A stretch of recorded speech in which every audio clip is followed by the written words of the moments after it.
L'épisode 69 du podcast Vibe avec ton enfant intérieur t'est présenté par TBD. Avant de commencer cet épisode, j'ai envie de te parler d'une expérience qui est intimement liée à ce que tu vas entendre aujourd'hui. Tu sais, dans ce podcast, on parle beaucoup de mémoire, de transmission, de ces choses qu'on porte en soi depuis l'enfance sans vraiment toujours savoir d'où elles viennent. Et pour moi, pour le coup, la nourriture, c'est exactement ça. C'est une mémoire du corps, c'est ce que ta grand-mère t'a mis dans les mains avant même que tu saches parler. Ce sont les recettes qui mettent ton enfant intérieur en joie. Le 5 avril, je co-crée avec le Miam Show et le restaurant Bouillon à Belleville un dîner narratif et immersif qui s'appelle Tebedi. Tebedi signifie la table en langue douala, qui est une langue du Cameroun. Ce premier chapitre, il s'intitule Fermentation et feuillant et il met en dialogue deux cultures que tout semble opposer, l'Afrique et le Népal. La fermentation, la cuisson lente, les cuisines de rue, la transmission orale des savoir-faire, on est au-delà de la fusion, on est là pour révéler des liens invisibles. Pendant 4 heures, 30 convives, 5 actes culinaires, un espace scénographié par mes soins et par mon enfant intérieur, une table vivante où les plats arrivent au centre et se partagent, comme dans nos cultures où manger ensemble est un rituel. Et mon invitée d'aujourd'hui, Tiana, est justement la voix qui incarne la mémoire culinaire népalaise dans Tebedi. Donc ce que tu vas entendre dans cet épisode, c'est un avant-goût de ce voyage-là et il est délicieux. Si tu veux nous rejoindre le 5 avril, les billets sont disponibles dans la description de cet épisode. On a vraiment hâte de manger ensemble toutes ces cultures ancestrales et délicieuses. Et maintenant, place à Tiana. Hello à toi et bienvenue dans ce nouvel épisode du podcast Vibe avec ton enfant intérieur. Je m'appelle Valérie et je suis ravie de t'avoir pour un nouvel épisode avec une invitée pour un podcast qui est dédié et qui est au service de ton enfant intérieur. Si tu sais pas ce que c'est l'enfant intérieur, c'est la version de toi qui est âgée entre 0 et 8 ans, qui est encore à l'intérieur de toi, même si tu en as 40 piges ou 50 piges ou 35 ou 22, I don't care, toujours présente. Et du coup, c'est cette version de toi qui est là et qui a sûrement besoin de peut-être un peu plus d'attention, un peu plus d'amour, un peu plus de repos, un peu plus de jeu, un peu plus de tout ça. Et donc le podcast, il est là pour te rappeler que tu peux incarner l'adulte dont tu aurais besoin et qu'il n'y a pas une manière dogmatique de le faire. C'est pour ça que j'ai des invités. Et aujourd'hui, on reçoit une invitée particulière. Elle est autrice, elle est journaliste culinaire. Et j'ai eu la chance de la rencontrer via une amie qui s'appelle Joanne, que tu vas également à un moment donné retrouver dans cet épisode de podcast, dans un podcast. Et on crée ensemble une expérience qui va être très, très chouette autour de un métissage culturel finalement, autour de la food, qui est quand même un sujet qui est très important, en tout cas pour moi. Manger, bien manger, beaucoup manger, la gourmandise et on va voyager ensemble, on va t'en parler un petit peu plus dans cet épisode. Avant ça, j'aimerais que tu accueilles Tiana. Bienvenue dans le podcast Vibe avec ton enfant intérieur. Comment est-ce que tu vas? Ça va bien, merci beaucoup de me recevoir. Avec joie, avec joie. Alors, je commence toujours cet, épisode enfin l'épisode avec cette question: «Qui es-tu en ce moment, Tiana?» Qui suis-je en ce moment? Grande question, vaste question, j'ai toujours tendance à dire que je suis beaucoup de choses et en même temps quelque chose d'assez, d'assez unifié je pense avec l'âge et avec le temps. Bah, déjà je pense que je suis, journaliste, autrice, un peu artiste et puis, française avec, quelques petites notes de Népal aussi en moi. OK, magnifique. Quand, je t'ai proposé du coup de participer à cet épisode de podcast sur le thème de l'enfant intérieur, qu'est-ce qui s'est passé en toi? Comment est-ce que ça a résonné? Hem, j'ai tout de suite été partante, en fait, j'ai pas vraiment réfléchi. Je suis quelqu'un qui fait les choses de manière assez instinctive, donc c'est vrai que quand je sens quelque chose, j'ai tendance à y aller, à tort ou à raison, je ne sais pas, mais j'ai tendance à laisser mon instinct parler et là, le thème me parlait tout particulièrement parce que de par mon histoire, forcément, l'enfant est quelque chose de très important chez moi et je pense que je suis quelqu'un qui, laisse beaucoup de place à son enfant intérieur.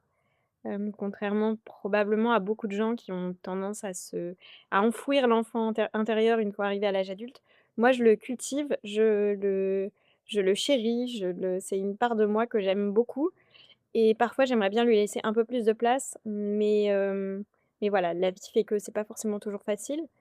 Mais c'est une part de moi que j'affectionne particulièrement. Mmh, OK. Et avant d'aller à la rencontre de cette, petite fille justement, tu as parlé de ton instinct et que ton instinct te parle. Comment est-ce qu'elle te parle, ton instinct? Ça se passe comment quand tu sens que tu as un truc que tu veux faire ou que tu veux pas faire? Parce qu'il y a beaucoup de gens qui ont des difficultés à se connecter avec leur intuition. Pour moi, je dirais que c'est quelque chose qui est de l'ordre de l'évidence. OK. Quand quand on me propose quelque chose et que ça résonne en moi de manière forte et intérieure et où je me dis: «Bah oui, carrément, allons-y», je sais qu'il faut y aller, en fait. Et Mmh. très souvent, je ma mère a tendance à dire que parfois j'ai des idées un peu, enfin voilà, je suis quelqu'un de parfois de très décidé et quand j'ai décidé quelque chose, je le fais. Mais c'est parce que c'est un peu comme si j'avais une boussole intérieure qui à un moment donné me disait: «Allez vas-y fonce, fais ce truc, de toute manière, tu es sûre que ça va marcher». Et ce qui Mmh. m'a OK. parfois amenée à des situations assez folles et à des expériences complètement dingos. Où j'avais décidé d'un truc et une fois que c'était décidé, ça y est quoi, c'est, comme si j'avais un GPS qui m'emmenait exactement à cet endroit-là. Et cette présence-là, cette certitude de cette voix, donc qui se présente que dans les bons enfin, pour les bons projets ou les bonnes expériences ou bref les bonnes décisions. Quand je dis bonne, c'est ce qui est bon pour toi. Elle a toujours été présente? Aussi loin que je me souvienne, ouais. Ouais, ouais. Waouh. Je pense que j'ai toujours eu un peu ce truc-là et je l'ai entretenu, je l'ai développé. Alors et je sens que, par exemple, quand j'écoute pas cette voix ça m'arrive, hein, comme tout le monde, où parfois il y a le rationnel qui reprend le dessus. Bah, généralement, je me dis: «Bah, oui, là, tu vois, Tiana, tu aurais vraiment dû t'écouter» et c'est Oh. quelque chose qui est assez fou chez moi. Je pourrais te raconter, quelques anecdotes comme ça où il est arrivé des choses, complètement folles. Heu, Vas-y, raconte, raconte, raconte. mmh, bah, par exemple, quand j'étais ado, j'avais très envie de faire du cinéma et un jour, je me suis dit: «Je vais tourner dans un film» et j'ai dit à ma mère: «Maman, je vais tourner dans un film». Évidemment, mes parents qui sont absolument pas de ce milieu-là et pour qui ça semble, j'avais quoi? J'avais 16 ans. Le cinéma, ça semblait à quelque chose de complètement inaccessible, un monde qui était pas vraiment pour nous ou alors, peut-être ça aurait été, de faire un court métrage étudiant ou je sais pas quoi et moi j'étais fixée sur: «Je veux tourner dans un long métrage» et OK. j'étais tellement sûre de moi que j'ai, écumé à l'époque, c'était le tout début de Facebook, et des sites internet. J'ai écumé plein de sites de casting et un jour je tombe sur un site de casting, gratuit qui disait: «Cherche, jeune fille typée indienne, très mince, ayant plus de 16 ans et pouvant paraître, 10-12 ans». Ce qui était OK. exactement mon cas Le et truc était écrit pour toi, en fait. c'est ça en fait, je correspondais mais en tout point au à la Ouais. description et je dis à ma j'envoie un mail. À l'époque, j'étais pas en soi, j'étais pas autorisée, hein, à faire ça. J'envoie un Non, mail parce non. que normalement, c'était aux parents de le faire. Moi, j'envoie un mail, la production me répond et me dit: «Est-ce que vous êtes disponible pour aller passer un casting à Paris?» Moi, j'habitais en Seine-et-Marne, 1 semaine après et donc je dis à ma mère: «Maman, je vais passer un casting à Paris» et elle me dit: «Quoi? Enfin, c'est quoi cette histoire, Tiana?» Je dis: «Oui, j'ai été retenue pour un casting», donc ma mère me dit: «Bon, bah, écoute, allons-y», tu vois? Elle devait pas y croire des masses, en vrai. Ouais, tu Et m'étonnes. donc on arrive dans le 10e arrondissement à côté de la gare du Nord, je m'en rappellerai toujours et je me retrouve sans le savoir devant une directrice de casting très connue qui s'appelle Elsa Pharaon, qui a l'habitude de caster beaucoup en casting sauvage, qui a fait beaucoup de castings d'enfants, qui sont devenus connus et je passe un premier essai. Elle me dit: «Attends, je vais aller te chercher, quelqu'un pour te donner la réplique».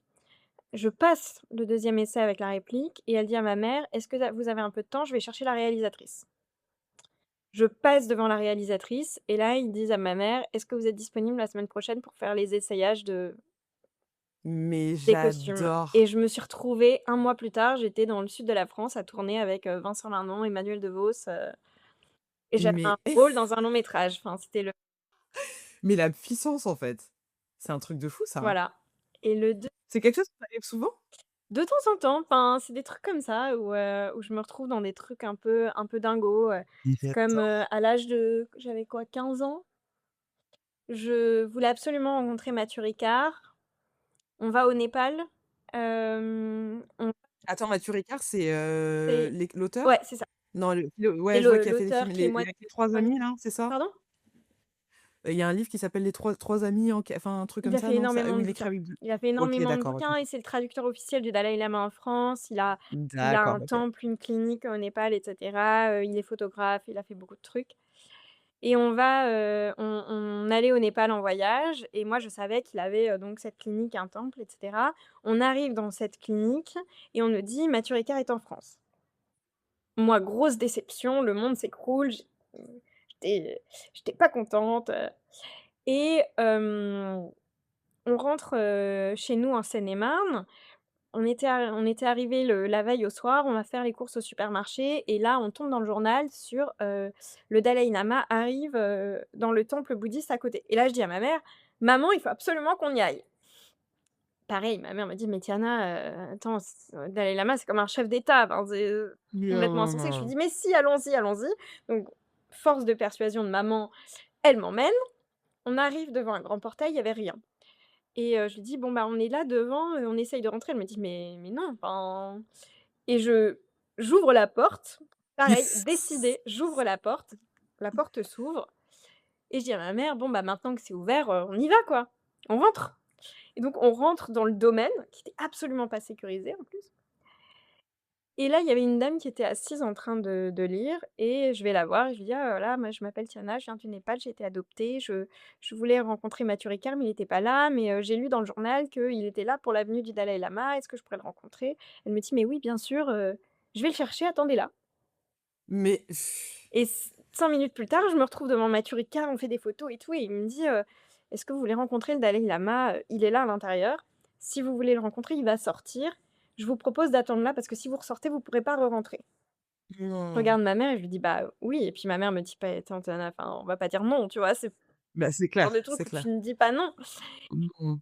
et et je pense que j'avais tellement cette envie, tu sais, de viscérale de le rencontrer, de voir à quoi il ressemblait et tout, que quand il est sorti, je devais dégager un truc tellement de que du coup la première personne qu'il est allé voir, c'est moi. Ouais, une forme de Ouais, magnétisme c'est un peu, ça. genre, Tu sais, on parle souvent ouais. de loi de l'attraction et on met des trucs très Mmh. magiques autour. Moi, je pense qu'il y a quelque chose de l'ordre de ce que tu attires, en fait, toi, Bien sûr, quand tu dégages quelque chose de dans ces bien cas-là, sûr. de je sais pas si c'est lumineux, de magnétique et effectivement, là, j'étais une petite jeune fille de 15 ans qui avait très, très, très, très envie de le voir et donc je pense que je dégageais un truc qui fait que quand il est sorti de ce bâtiment, la première personne à qui il est venu, embrasser la tête, c'était moi, tu vois? Donc voilà, ça Waouh! c'est encore une 2e anecdote, un peu folle et j'en ai plein comme ça, tu vois? Régulièrement Non, mais ça se j'adore, représente. j'adore et donc du coup, oui, là, même quand tu racontes, je sens qu'il y a enfin, il y a quand même une énergie très, tu sais, de l'enfant qui se dit: «Mais en fait, tout est possible. Pourquoi vous mettez des barrières? J'ai décidé, je vois pas où est le problème». Tu vois, il y a pas de problème. Est-ce que tu peux nous parler de cette petite fille, s'il te plaît? Tu peux nous la présenter, ton enfant intérieur? Elle a quel âge? C'est quoi sa vibe? Qu'est-ce qu'elle aime faire? D'où elle vient? Je pense que l'enfant intérieur que j'entretiens, c'est une petite fille qui a, 5-6 ans, qui est pleine de vie, qui effectivement, qui vit beaucoup dans le rêve. Petite, je vivais beaucoup dans le rêve. J'aimais me perdre dans des magazines de voyage. À l'époque, il y avait Nouvelles Frontières, il y avait Terre d'aventure, il y avait tous Mmh. ces trucs-là et moi je me noyais dans ces catalogues de voyages et j'imaginais des voyages, des trucs et j'ai toujours eu, moi j'ai jamais été, passionnée par tout ce qui était fictif. Les dragons, les super princesses, les super pouvoirs, les Spider-Man, les Disney et tout, ça m'intéressait pas. Moi, j'étais beaucoup dans le réel. Dans un réel de rêve, mais quand même dans le réel. Quand je Oh, jouais au Playmobil, je jouais toujours au réel. J'inventais une vie, mais c'était toujours des choses possibles. C'était vraiment OK. toujours là-dedans et je pense que j'ai gardé ce truc et que j'entretiens de cette petite fille-là qui se dit qu'en fait, il n'y a de limites que les limites qu'on se met soi-même et que les Non. autres imaginent de nous, finalement et et du coup, je pense que moi-même, avec moi-même, j'ai pas tellement de limites, qui parfois me jouent des tours, mais voilà, je pense que, tu vois, j'ai voulu écrire un bouquin, j'ai écrit un bouquin, J'ai voulu travailler à France Inter, j'ai travaillé à France Inter. Hem, voilà, je me suis fixée dans la vie de visiter un nouveau pays, tous les ans, j'y arrive. Certes, Mmh. je gagne très peu finalement ma vie et pourtant je voyage, partout dans le monde depuis que j'ai, 18 ans, et mes parents ne m'ont jamais payé un seul de mes voyages et pourtant j'ai fait, pas loin de 40 pays, tu vois, différents. Waouh! Donc finalement, je pense que c'est ça, en fait, c'est ce truc que j'ai gardé de cette petite fille hyper curieuse, très quelque part assez sûre d'elle et je suis quelqu'un qui, à la fois, parfois manque de confiance en moi et qui, en même temps, a une très forte confiance en mes capacités à moi-même et je me connais très bien. Je connais mes limites. Je sais exactement quand est-ce que je suis dans le trop ou quand est-ce que je suis dans le pas assez. Je suis très, très consciente aussi de mon corps tout entier, et ça, c'est un truc que parfois on perd quand on arrive à l'âge adulte Mmh. et je j'ai pas envie de faire de compromis sur mes propres rêves et ça aussi, je pense que c'est quelque chose que j'ai gardé de l'enfance. J'adore. C'est hyper inspirant. J'allais dire trop inspirant, c'est pas trop, c'est hyper inspirant et ça résonne beaucoup et tu vois, ça quand je t'écoute, ça me fait, ça fait toujours sens de faire ce podcast. Ça fait 4 ans que je le fais, donc voilà. Mais, c'est encore je me dis: «Putain, c'est exact genre, c'est ça, en fait. C'est exactement pour ça qu'on le fait. C'est exactement pour entendre ce type de témoignage et parce que c'est une énergie qui est contagieuse. Tout comme l'énergie négative, tu sais, tu es là, tu plains, tu ronchonnes, nin tu peur. Mais l'énergie que tu dégages aussi, tu vois? Quand tu me dis: «Ouais, voilà, j'étais cette petite fille» et moi je suis genre: «Ah!» comme ça derrière genre: «Ah ouais, ah ouais!» et donc merci juste de partager ça, c'est très, très chouette. Je suis ravie. On est à 20 minutes de l'épisode, mais je merci déjà. Hem, Tu parlais du coup que tu jouais avec les Playmobil sur des scènes qui étaient plutôt lors du réel, mais est-ce que c'était un réel dans toi, dans ta réalité? Parce qu'il semblerait que toi, les choses qui te semblent possibles ne le soient pas pour les autres. Tu vois ce que je veux Mmh. dire? Donc est-ce que toi, ton niveau de réel, il est à un niveau qui est de l'ordre du rêve pour d'autres personnes? Très proba Peut-être que toi, tu disais: «Ouais, moi, je fais des scènes normales», mais en fait, les gens ils disaient: «Mais attends, mais ça, c'est impossible». Tu vois ce que je veux dire? Très probablement, je pense, dans les ambitions, et d'ailleurs OK. souvent c'est ça, moi, qui parfois me pose problème, c'est que je j'assume tout à fait d'être quelqu'un d'ambitieux. Mais il y a quelque chose dans l'ambition de qui est considéré comme négatif, notamment en France. Où quelqu'un Mmh. d'ambitieux, ça va être quelqu'un dont les dents raillent le parquet et qui va dézinguer tout le monde, alors que pas du tout.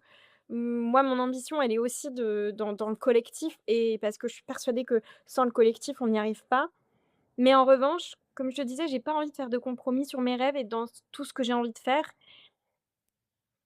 Et parfois, cette ambition-là de suivre tes rêves et de suivre ce que tu as envie de faire et d'être reconnu à la hauteur de ce que tu es, sans avoir peur et sans avoir de honte, de dire: «Bah, en fait, j'ai de la valeur et ce que je fais a de la Mmh. valeur et mon expertise» parce que mon expertise de vie, en fait, enfin, c'est ce que je dis souvent aux gens, je leur dis: «Mais vous avez l'impression que la vie que j'ai, c'est une vie de rêve.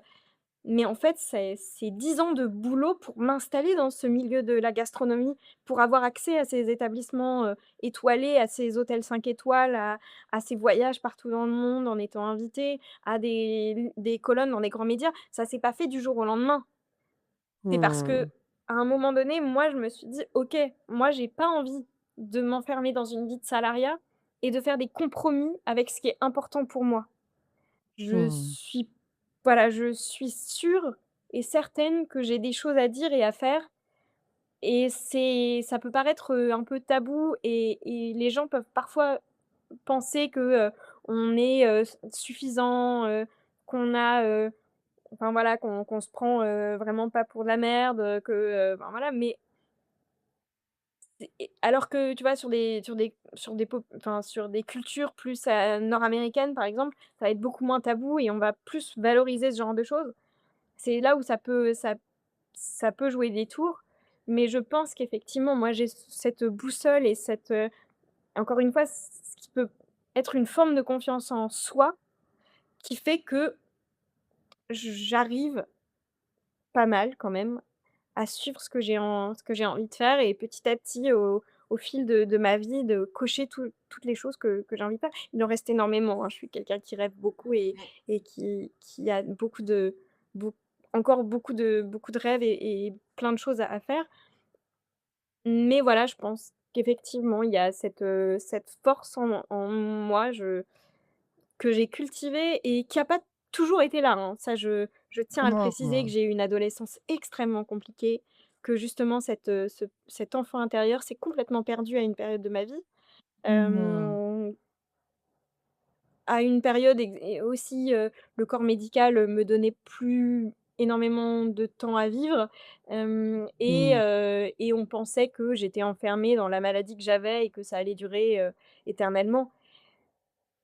Voilà, ça n'a pas absolument pas duré éternellement et je pense que cette phase compliquée, cette phase de maladie m'a permis de reconnecter justement à ce qu'était ce moi intérieur, et à se déconnecter de ce que j'imaginais que la société voulait de moi, que les gens espéraient, que ma famille pouvait potentiellement projeter et cetera. Quand j'étais, ado, je m'étais enfermée dans un espèce de mutisme, d'une dépression. Je travaillais, je faisais que travailler, que travailler, que travailler. J'avais, 19,7 de moyenne et quand j'avais en Mmh. dessous de 19, à mes contrôles, au collège, c'était le drame, c'était la fin de ma vie. Et je m'étais mise dans la tête que j'allais faire une prépa, que j'allais devenir ingénieure, que j'allais avoir un métier hyper bien payé, faire des longues études et cetera, et j'avais complètement oublié cette partie, plus artiste, plus dans le rêve, dans le voyage et cetera. Tout ça, c'était complètement perdu et c'est revenu à partir du moment où je suis tombée malade.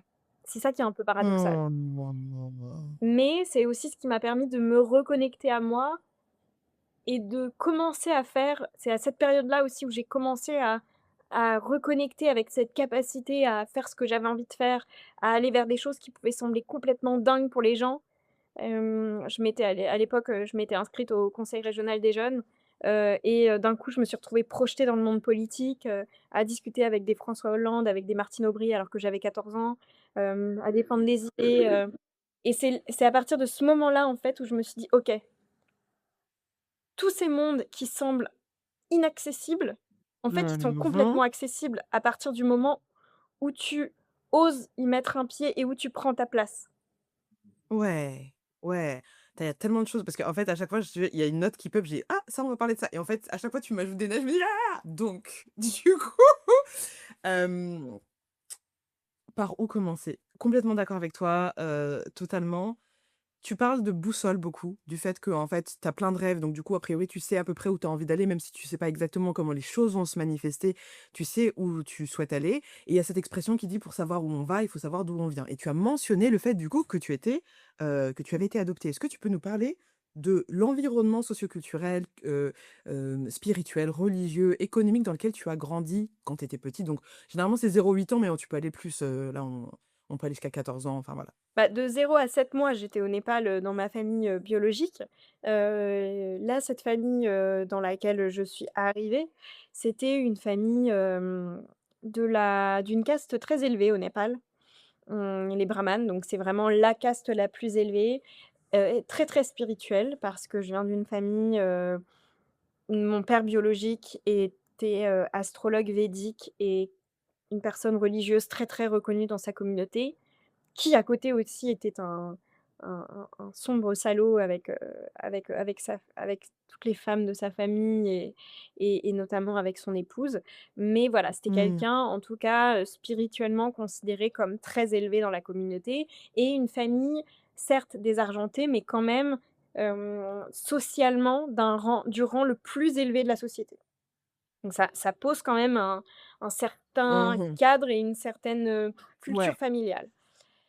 Et en passant dans ma famille française, là, je suis tombée plutôt dans une famille de la classe moyenne avec, un père qui a grandi dans un milieu parisien, pas forcément très argenté, même si, enfin voilà, à l'aise financièrement, il a jamais manqué de rien, avec, un milieu plutôt, intellectuel, et moi, ma famille, ma mère, elle vient d'un milieu paysan, mais a fait un énorme ascenseur social, elle-même en Mmh. arrivant à Paris et en faisant des études, et donc moi, j'ai grandi dans un milieu assez bobo, avec des idées post-68 des idées de gauche, on avait toujours, Télérama sur la table du salon, on écoute France Inter, on va à l'opéra, on écoute de la musique classique, Oh donc là un là là milieu là. très cultivé. J'ai été très stimulée, beaucoup, très jeune. Bon, j'ai appris petite, que j'avais un haut potentiel parce que, bon, c'était pas très avec le recul, c'était pas très difficile à cerner. J'avais des passions qui étaient, totalement, à aux antipodes de mes copines. Moi, j'avais appris toutes les peintures de Vincent van Gogh quand j'avais 5 ans parce que j'avais une passion pour Vincent. J'avais tout étudié en détail. Ma mère avait eu un CD-ROM de Télérama qui était absolument pas fait pour les enfants, mais moi je m'étais plongée dedans et j'avais terminé le CD-ROM, en 2-2 et Mmh. je m'étais passionnée pour Déjà, ça. tu dis CD-ROM et ça m'envoie alors je me dis: «Waouh». Pour ceux qui ne savent pas ce que c'est qu'un CD-ROM. OK, Voilà, années 90. exactement.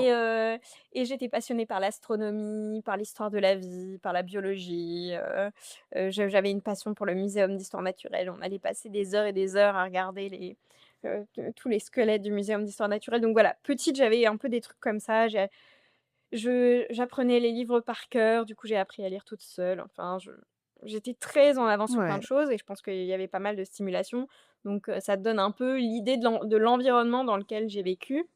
Et j'avais, une marraine, qui est décédée maintenant, mais Mmh. qui m'a beaucoup, beaucoup stimulée aussi, qui avait une librairie, hispano-américaine et qui me racontait beaucoup. Elle partait dans toute l'Amérique latine, et en Espagne pour acheter des livres pour sa librairie et à chaque fois qu'elle partait, donc tous les quelques mois, je recevais des cartes postales et elle me racontait, toutes tous les pays dans lesquels elle allait, en Uruguay, à Buenos Aires, au Mexique, et donc moi j'ai grandi aussi avec tout cet environnement international autour de moi, des amis de mes parents et de ma marraine et de toutes les cartes postales que je recevais, avec donc cette ouverture sur le monde, gigantesque qui nourrissait cette petite fille qui se noyait dans ses, catalogues de voyage et qui voyait qu'en fait il y avait plein de gens qui prenaient l'avion et qui pouvaient voyager et voilà.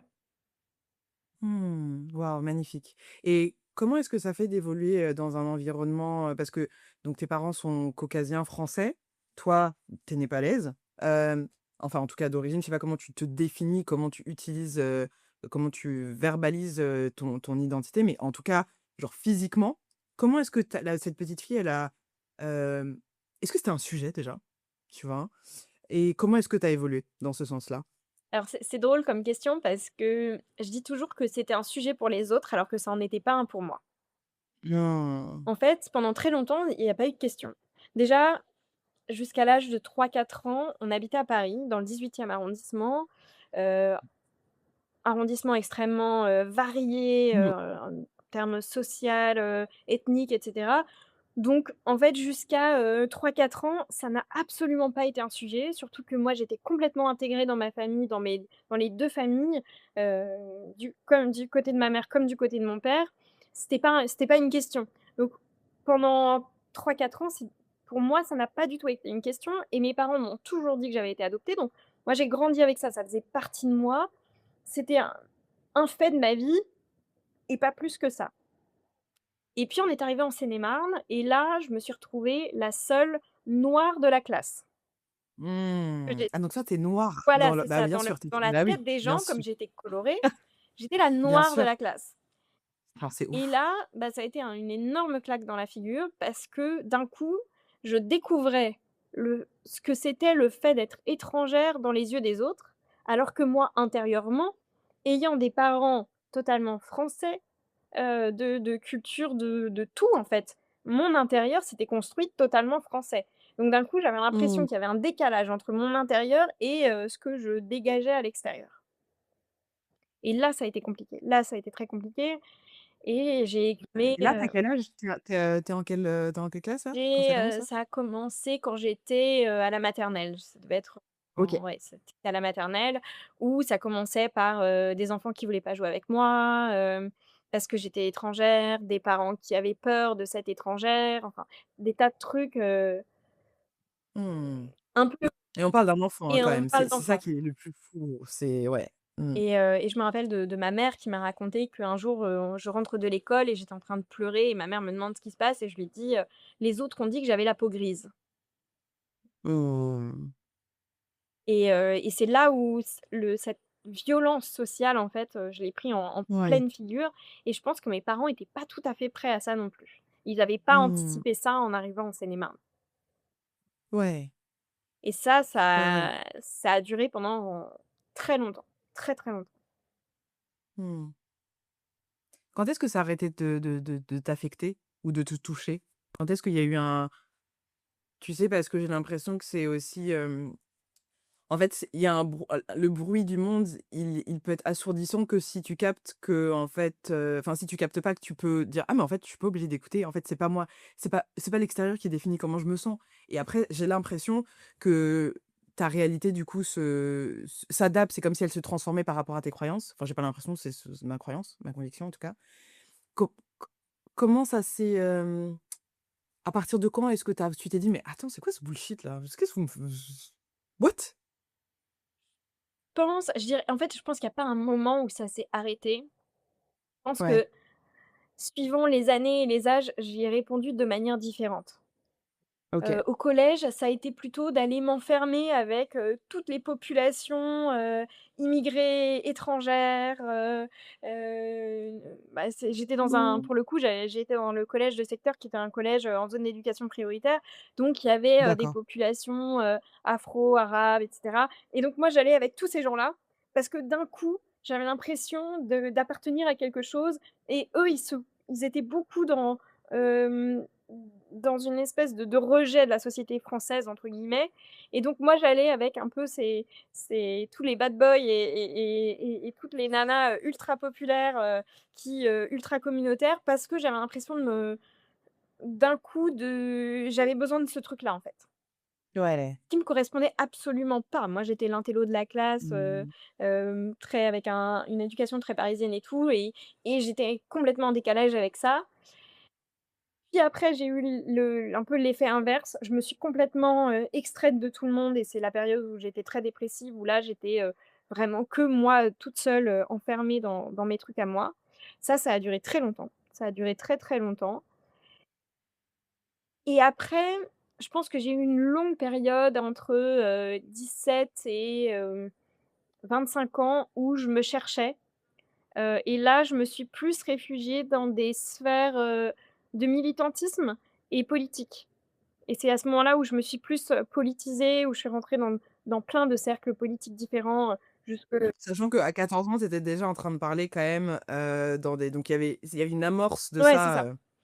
Ça a commencé, j'avais 15 ans quand je suis rentrée, j'ai postulé, j'avais 14 ans et demi et je suis rentrée officiellement, j'avais 15 ans au Conseil régional des jeunes d'Île-de-France parce que c'était entre 15 et 25 ans et ça a été l'amorce en fait de quelque chose de très engagé. J'ai fait Conseil régional des jeunes d'Île-de-France, Conseil parisien de la jeunesse, Parlement européen des jeunes, après je suis rentrée waouh. au Réseau français des étudiants pour le développement durable. J'ai fait tous les grands sommets pour le climat, j'ai monté une AMAP dans ma fac, enfin bref, je me suis engloutie dans l'associatif, avec, comme ça, en militant pour des causes et très vite, avec mes convictions personnelles, ça a été beaucoup des causes, environnementales et sociales et ça a été, je pense, ma manière à moi, à ce moment-là, de trouver ma place dans la société et de me dire: «Bah, voilà, en fait, je suis pas ce que vous pensez et voilà, voilà mes valeurs et voilà ce que je suis» et après, avec le temps, petit à petit, je me suis retrouvée moi, et ce que j'avais envie vraiment, moi, de faire, quoi. Mmh. Waouh, OK. C'est ouf comme parcours. Aujourd'hui, du coup, tu t'es présentée comme journaliste, comme autrice. Tu as parlé du fait que tu étais intervenue en radio, que tu avais des colonnes dans des magazines et cetera. Est-ce que c'est un de tes rêves d'enfant ça? Tu voulais faire quoi quand tu étais petite? Est-ce que du coup la réalité dans laquelle tu vis aujourd'hui, elle est alignée aux aspirations et aux rêves de cette petite fille qui avait une soif? Tu vois, j'imagine cette petite fille, un espèce de puits sans fond, pas un truc négatif, mais du tout, mais un truc qui a besoin, tu sais, de manger le monde littéralement. Genre: «Donnez-moi de la nourriture pour que je puisse, bah, profiter de cette expérience humaine, quoi». Donc qu'est-ce que tu voulais faire quand tu étais enfant et est-ce que la réalité dans laquelle tu es aujourd'hui, elle correspond à ces aspirations-là? Je fais pas les métiers que j'ai voulu faire quand j'étais enfant, ce qui est assez drôle d'ailleurs, parce que quand j'étais enfant, je rêvais d'être, astronaute, Ah d'être, bon? à un moment donné, je rêvais d'être styliste, après je voulais être actrice, ça a duré très, très longtemps, bah, d'où le fait d'avoir joué Ah le film, ouais. dans un rôle au cinéma. Mais peut-être que ça reviendra un jour, ça je l'exclus pas que ça Mmh. revienne un jour. Qu'est-ce que j'ai voulu faire? Archéologue aussi, mais c'était toujours beaucoup lié à une dimension de voyage, d'exploration. C'était beaucoup ça quand j'étais petite. Finalement, j'en suis pas si loin que ça, mais par exemple, journaliste, c'était absolument pas un truc, que j'avais dans mes plans et c'était pas du tout une évidence et c'était pas du tout une vocation. C'est plus que ça s'est fait, d'une part par frustration du militantisme où j'avais l'impression de ramer et que de finalement avoir aucun impact dans la société et donc je Mmh. cherchais quelque chose qui avait un peu plus de sens et j'avais monté un podcast, il y a une dizaine d'années sur une radio étudiante et j'adorais faire ça et j'adorais raconter des choses, j'adorais raconter des histoires et le journalisme me permettait ça et le journalisme avait ça de te permettre parce que quand j'ai commencé en journalisme, je sortais d'études de droit que j'avais complètement ratées. J'avais un bac+2, j'avais pas de diplôme, vraiment reconnu et on peut commencer à écrire, des articles sans avoir de diplôme. Donc c'était un métier qui était accessible, qui me permettait de faire des trucs complètement fous, d'aller voir des gens, très connus, d'aller dans plein de milieux. Donc il y avait ce truc, où il y avait pas de routine, qui me correspondait assez bien et c'est comme ça que j'ai commencé, en fait. Mais c'était pas un rêve, au départ. C'était pas du tout un Mmh. rêve et ça s'est vraiment construit petit à petit et j'ai fini par passer un diplôme, justement parce que j'entretenais depuis très longtemps ce truc de: «Tous mes copains ont des diplômes, tous mes copains ont fait des études, ils ont tous des masters, des bac+5 et moi j'ai rien et je me sens nulle et j'ai Mmh. l'impression que j'ai pas passé de diplôme donc vraiment je suis nulle» et au moment du covid, j'ai perdu tout mon boulot parce que, bah, je faisais partie des pigistes, à qui on passait plus de commandes et ma mère m'a dit: «Mais tu sais, tu pourrais passer un diplôme pendant le confinement, enfin voilà» et j'ai eu l'opportunité de rentrer en validation des acquis d'expérience, à Mmh. Paris-Saclay et de faire un double diplôme, Paris-Saclay ESJ Lille en journalisme et changement climatique et du coup là, je validais le fait que je sois journaliste, mais pendant très longtemps, je ne disais même pas: «Je suis journaliste». Mmh mh. Pour moi, Mmh. c'était j'avais pas fait d'école de journalisme, j'avais pas de carte de presse, donc j'étais pas journaliste même si j'écrivais des articles. Ouais. Et donc du coup, le fait d'être retournée à l'école, parce que pour quelqu'un qui est très première de la classe et tout, qui a été première de la classe pendant longtemps, c'était un environnement qui te manquait ça, Alors, de retourner? paradoxalement, j'étais très première de la classe, mais j'ai eu une longue période de phobie scolaire totale où j'arrivais plus à mettre les pieds à l'école. Mmh mh. Donc c'était quelque chose de très compliqué, ce qui a rendu mon épisode de fac de droit très, très, très compliqué. D'autant plus qu'en D'accord, études de OK. droit, moi, j'ai pas du tout l'esprit, ultra carré, donc il y avait quelque chose de très artificiel et très souvent les profs disaient que mes copies étaient beaucoup trop romanesques, parce que le 2 parties de sous-parties, moi je comprenais pas ce qu'on attendait de moi et j'appréhendais beaucoup de retourner, je suis sortie de la fac, en quasi burn-out étudiant, donc c'était quelque chose que Waouh! j'appréhendais énormément. Ce qui m'a sauvée, je pense, ça a été d'une part le dossier qu'il faut faire parce qu'en gros, pour rentrer en validation des acquis d'expérience, dans un diplôme, il faut faire un dossier pour prouver en quoi toutes tes expériences sont li entre guillemets «équivalentes» à tant d'années d'études Mmh mh. et moi, le gap était énorme. Le gap, il était de Ouais, bac+2 à bac+4 en fait. C'est-à-dire que ouais. j'allais sauter licence 3 et master 1 et donc il a fallu que je relise, 4 ou 5 ans d'expérience pour leur dire: «Bah, voilà, en fait, j'ai fait ça, ça correspond à ça du diplôme. J'ai fait ça, ça correspond à ça» et en faisant ce truc-là, je me suis rendu compte que j'avais des capacités, que j'avais fait plein de choses, que quelque part ce que j'avais fait avait de la valeur et ça m'a aidée à me dire: «OK, déjà, j'ai fait des trucs, je suis peut-être un petit peu légitime à rentrer dans ce diplôme» et le Mmh. deuxième truc qui m'a, entre guillemets, «donné l'autorisation» et qui m'a donné de la confiance, ça a été que j'ai envoyé mon dossier et qu'en 48 heures, j'avais une réponse de Paris-Saclay. OK, d'accord et ils t'ont dit: «Bingo banco, let's Ils m'ont go». dit: «Bingo, bango, let's go, allons-y». Comme j'étais plus dans le circuit étudiant, l'année coûtait, 3 500 ou 4 000 € et j'avais pas les moyens. Mmh. Donc j'appelle la fac et je leur dis: «Bah, écoutez, j'ai été admise, mais j'ai pas les moyens» et là, ils me disent: «Écoutez, on enlève heu, on enlève la partie Paris-Saclay. Vous aurez 1 000 € à payer, pour la plateforme de l'ESJ Lille. Si on vous le fait en 10 fois, est-ce que ça va?»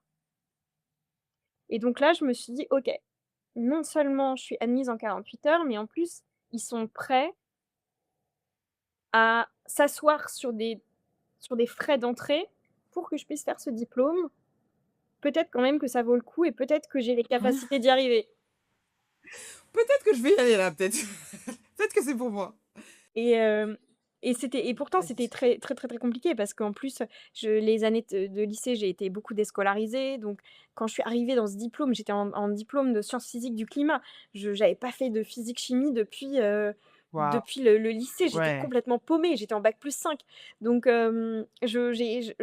j'envoyais des mails à mes profs, j'avais un prof qui prenait du temps pour me réexpliquer tous les trucs, pour me mettre à niveau et tout, donc je pense qu'ils ont rapidement compris. Et moi, j'avais cette pression de me dire: «OK, Tiana, ils ont parié sur toi, il faut vraiment là, tu Mmh, as oui. plus le choix, il faut que tu réussisses». Et au final, bon, bah, voilà, je m'en suis pas si mal sortie que ça, tu vois? J'ai eu mon master avec mention bien, donc mais et à partir du moment où, tu vois, j'ai eu cette réponse de, master avec mention bien, j'ai une chape de plomb qui s'est enlevée de ma Heu, tête et ma posture moi-même, en tant que moi, mmh. Tiana, a changé. Et donc ce truc que j'avais aussi moi de manque de confiance parce que j'avais toujours l'impression que, tu vois, j'allais être l'étrangère de qui on allait se méfier et tout, bah, ça aussi c'est passé, tu vois? Ouais et comment est-ce que tu évolues dans des parce que là, dans le milieu, tu évolues dans un milieu quoi? Dans le milieu culinaire, dans le monde de l'hospitalité, dans le monde du journalisme? Comment est-ce que tu es accueillie? Est-ce que tu es accueillie comme le Dalai Lama t'a accueillie ou comment est-ce que tu navigues ça? Ça dépend des endroits. Mmh. Hem, je suis un peu dans tous les milieux que tu as dit. Milieu du journalisme, bah, forcément un petit peu, surtout du journalisme, ce qu'on appelle, lifestyle. Et OK. dans des milieux beaucoup de milieux culinaires. Et un petit peu l'hospitalité, un peu plus récemment, parce que le milieu culinaire, ça fait 10 ans et le côté plus hospitalité, ça fait, 4-5 ans. L'hospitalité, j'avais un peu de mal au début, j'avais du mal à assumer ce truc. J'étais beaucoup sur la réserve et maintenant je suis très, très à l'aise. Qu'est-ce qui te gênait? Enfin, qu'est-ce qui te c'était quoi l'inconfort par rapport à L'inconfort, l'hospitalité c'était que j'avais l'hospitalité? l'impression quelque part que je méritais pas, que j'étais pas de ce monde-là. Et j'avais jamais été dans des hôtels 4-5 étoiles, moi, de ma vie, jamais. Mes parents avaient pas du Mmh. tout les moyens de payer ça, donc j'avais mis les pieds dedans, donc j'avais peur de pas avoir les codes, en fait, de ces milieux-là Mmh. et il m'a fallu un petit peu de temps pour les prendre. Tout ce qui est milieu du journalisme, tout ça, disons que je fuis ce qui ne me convient pas. Je fuis tout le côté, paillettes, le côté, soirée où si tu as pas un sac Chanel, tu es pas considéré, parce que moi j'ai pas envie d'acheter un sac Chanel, à crédit pour faire genre en soirée, c'était pas du tout mon cas. Et moi ce qui me sauve, c'est de m'entourer de personnes qui pensent comme moi, qui réfléchissent comme moi, qui connaissent ma valeur et qui la respectent en fait et avec qui je collabore et qui sont en fait les personnes sur lesquelles je peux aussi moi me reposer. Et il y en a de plus en plus avec les années et c'est ça qui fait qu'aujourd'hui je suis à l'aise, Mmh. dans ce milieu-là. Mais c'était pas une évidence du tout au début, d'autant plus dans des milieux qui sont très, très communautaires en fait. On reste avec les personnes qu'on connaît, c'est un milieu dans lequel, les gens peuvent être vite dédaigneux, vite te prendre de haut, et je dis souvent aussi que j'ai une très bonne mémoire. C'est-à-dire qu'il y a des gens qui me prennent de très haut et puis d'un seul coup, ils voient l'étiquette, France Inter, l'étiquette, Goemio Mmh et alors là, mh. d'un coup, ils sont, hyper sympas avec toi et prêts à faire plein de choses et là, tu sais qu'en fait, si tu quittes ce média, enfin, c'est pas pour toi personnellement, tu quittes ce Bien média, sûr. il y a plus personne, tu vois? Ouais, bien sûr. Et moi, je m'en souviens de ces Ouais. gens-là, tu vois? Et Alors le podcast, il est en audio, mais moi j'ai vu son regard quand elle a dit: «Moi je m'en souviens». OK, très bien. Mais de la même manière que, tu vois, je me souviens, j'ai une très bonne mémoire de à l'inverse aussi, tu vois? Toutes les Bien sûr. personnes qui, à un moment, te donnent un coup de pouce, qui t'aident pour un truc, qui te considèrent alors que tu es dans un tout petit média, bah, en fait, c'est aussi les Bien sûr. personnes avec lesquelles je continue de travailler et avec lesquelles j'entretiens une relation, au quotidien, qui soit à la fois humaine et professionnelle. Parce que moi, je fais pas de différence, en fait, entre, il y a Mmh. pas, Tiana au travail et Tiana dans ma vie perso. C'est les 2 sont mélangés parce que mon métier est mélangé à ma vie et je vais pas être différente avec les gens au travail et enfin si, évidemment, je vais avoir une posture professionnelle, mais Ouais, en fait, l'authenticité et ce que tu es toi profondément, moi, je le mets dans mon boulot. Et ouais, et donc les gens, quand tu es face à des gens qui sont aussi authentiques avec toi, ben, voilà, ça donne des relations qui sont saines à la fois dans le boulot et dans le perso. Et il y a des plein de gens du ouais. boulot qui sont devenus des amis. Mmh, bien sûr. Ouais. Tu parlais au début du podcast du fait que ton enfant intérieur était quand même assez présente, mais qu'il y avait quand même parfois des espaces où c'était peut-être plus difficile pour toi de lui laisser la place. Est-ce que tu peux nous expliquer comment, où et comment est-ce que tu fais pour naviguer en fait? Comment tu arrives à avoir une espèce de la boussole pour te dire: «Ouh là, peut-être que là en fait on est trop, carré, cartésienne, machin, il faut remettre une énergie qui en plus nous rend plus magnétiques a Mmh. priori». Comment faire? Je pense que ça, ce sera toujours la grande histoire de ma vie, c'est-à-dire qu'il y a il y a des périodes où c'est plus facile que d'autres. Je pense que il y a des périodes aussi où bah, par exemple, la précarité, l'instabilité du travail fait que tu te déconnectes, en fait, de ce que tu es, ce que tu as, toi, Mmh. profondément envie. Et ça, c'est parfois compliqué parce que tu dois faire entre, tes envies, ce que tu es sûr de pouvoir réussir et en même temps une réalité économique, matérielle, qu'il faut savoir gérer et ça, c'est parfois compliqué. Je pense que ce qui aide beaucoup, c'est l'entourage. Moi, j'ai la chance d'être extrêmement bien entourée. D'avoir aussi des parents sur lesquels, se reposer, hein, je m'en cache pas, c'est une vraie chance et tout le monde l'a pas malheureusement et régulièrement, je pense qu'il faut essayer de trouver des moments où on essaye de revenir à vraiment ce qu'on a envie, quitte à parfois abandonner des choses abandonner des opportunités, des conforts, des situations qui semblent un peu confortables. Là, je suis en plein dedans en ce moment, c'est pas évident. Mais Mmh. je pense que c'est nécessaire. Mmh. Ouais. Est-ce que tu t'es rendu compte avec le temps que dans ces phases-là, en fait, c'est des phases qui sont on peut avoir l'impression que c'est une phase de rétraction, mais c'est plutôt une phase de, tu sais, comme quand tu prends un élastique, tu dois d'abord le tirer en arrière bien avant de le lâcher pour que ça puisse être propulsé. Est-ce que tu as l'impression que c'est, quelque chose comme ça qui se présente? Ouais, ouais, totalement, totalement. Bah, là, en ce moment, je suis en train de monter une activité à côté de mon activité de journaliste qui peut-être, à un moment donné prendra le pas, et l'avantage sur l'autre activité et ça me demande, moi-même de dire non parfois à des articles, à des Mmh. collaborations, à réduire certaines collaborations. Alors que, bah, comme je te disais, ça fait 10 ans que je construis ça et des fois je me dis: «Mais c'est complètement dingo» et en même temps c'est ce qui, moi, en ce moment, m'appelle et rationnellement aussi, je me dis: «Voilà, on est dans un monde qui change, l'intelligence artificielle se développe, on est de moins en moins payé en étant journaliste, il y a de moins en moins de place, et c'est aussi le moment de créer d'autres choses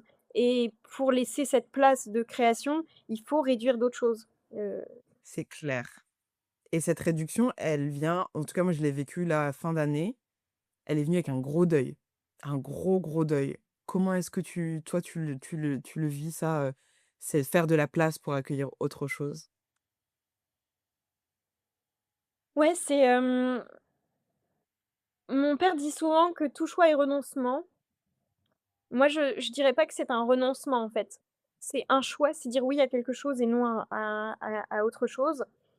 Mais j'aime à penser que ça veut dire que tu dis oui, en fait, à quelque chose et une phrase qui m'a beaucoup marquée, c'est, un jour, il y a un de mes copains qui m'a dit, «Tiana, si tu travailles pour le projet d'un autre, tu ne travailles pas pour le tien».